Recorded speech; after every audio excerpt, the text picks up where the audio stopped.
Well, the British Council's mission is to build friendly knowledge and understanding amongst people in the UK and in the countries in which we work. So one of the main ways that we can do that is by teaching English and by helping teachers of English in those countries to develop their skills and their experience in teaching English.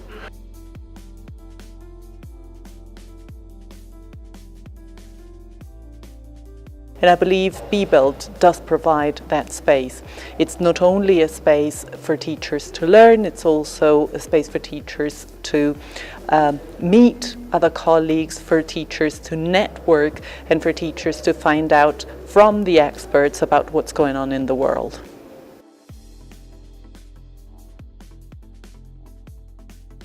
What the British Council does is that thing of getting people to value education and value language, and not specifically take that to a culture, but take that as a tool, as a working tool, but also as a tool for pleasure, for enjoyment, for happiness. You know, somewhere like this where there's so many talks and so many people is brilliant, because I get a great opportunity to see some new ideas, some really visionary teachers doing some fantastic things, and that's really precious for me. BBELT is particularly useful for teachers maybe nationwide in Mexico, as it is an opportunity to bring teachers together who often may work in similar contexts, but are very far apart and not able to connect in another way.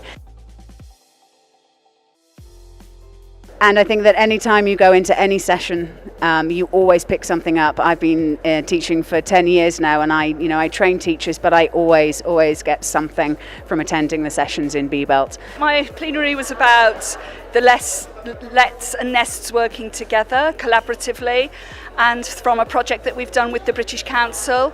And our main findings were that teachers need time to be together in induction, then for planning, and then for discussing the classes, so that the team teaching or any kind of collaboration can be successful.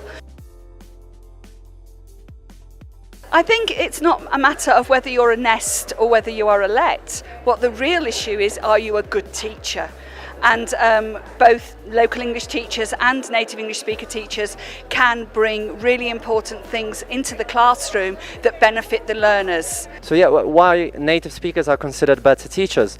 The three basic arguments, and one of them is that native speakers know the culture better.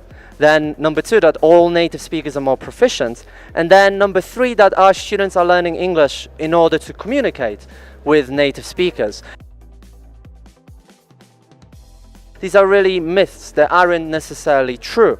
And I think also this whole debate about native and non-native speakers, what it does is it moves away our focus from what really matters, and what really matters is the skills of effective language teachers. So my plenary was about the use of drama, and particularly the use of drama with low-level learners.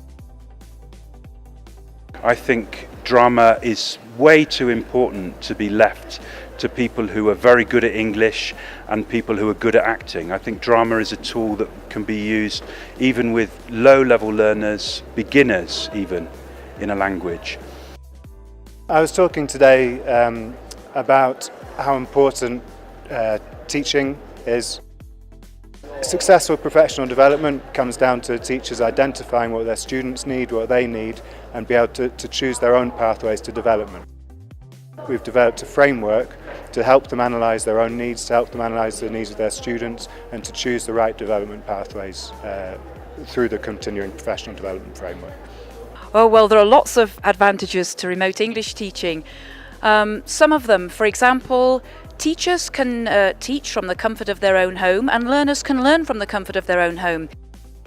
For the children, our experience has been that they love interacting with the screen. They're used to screens. They're on screens all day, you know, with their mobile phones and everything. So for them to see their teacher on the screen, they think it's fantastic. And we found that with a lot of our learners. They actually find learning online and through screens very motivational.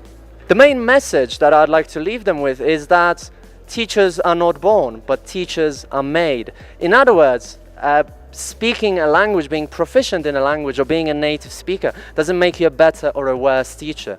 We all need professional training, we all need qualifications, we all need experience. I think the main message is the importance of working together as teachers. All of the evidence shows that if you collaborate with other professionals, once you've done some learning, it's much easier to implement it in the classroom. It's much easier to take that step of trying something new if you have the support of your colleagues and you're able to then discuss it afterwards. My main message would be, don't be afraid of learning technologies. They can share ideas from the comfort of their homes without having to travel, and they can continue their continual professional development using online platforms. We think they're great. So the message is simply be a part of this community, be an active member of this community, of this great network of teachers that we've developed. I think it's critical that teachers of English get together and learn, develop their ideas, develop their techniques and their understanding of their profession through events such as BBELT. Come again next year, because we're going to be continuing to run BBELT for the foreseeable future, and there are great opportunities for people to develop their skills and develop their understanding of this very important profession.